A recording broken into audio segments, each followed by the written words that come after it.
5 things I really do not care about as a veterinarian. Number 1 is feeding your pet people food. Food is food, guys. As long as the food is safe and not toxic, as well as given in moderation, it's completely fine with me. And in fact, I regularly give my dog people food. Number 2, I do not care whether you adopted, rescued, or purchased your pet. Obviously, I will always advocate for adopting or rescuing an animal in need, but if you chose to buy your pet for whatever reason, that is completely your right and none of my business. And I will treat you and your pet like every other animal and client in my practice. Number 3, I do not care if you ask for titers instead of annual vaccines for your pet. As long as your pet can prove that they have active immunity using titers, I don't care. I just want to make sure that they are protected. So whether you're titer testing or vaccinating, I will support you in that. It's important to note that your pet will still need to receive their initial vaccines, and important to note that the rabies titer is not accepted by law. I do not care if your dog or cat barks or hisses or scratches at me or whatever in the exam room. They're just doing the normal things that dogs and cats do. A lot of pet parents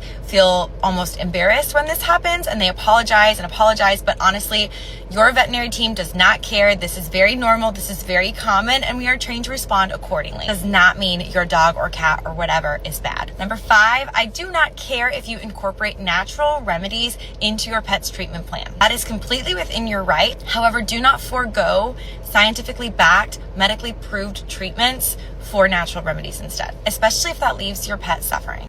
These things can be used together. Lastly, and this one's gonna upset some people, but personally, I do not care if you walk your medium to large breed dog using the collar instead of a harness. There is some evidence to suggest that it can still damage their thyroid gland and put some pressure on their trachea if they're pulling really, really hard. But I have seen a lot of pets who behave better or walk better because they were trained using the collar, and that's okay. I've also seen the opposite, where dogs on harnesses can pull themselves into harm's way and not only put themselves in danger, but their pet parents as well. So again, I'm not here to judge you for what you need to do to keep yourself and your pet safe. If any of these things surprised you or even upset you, put it in the comments below and we can talk about it.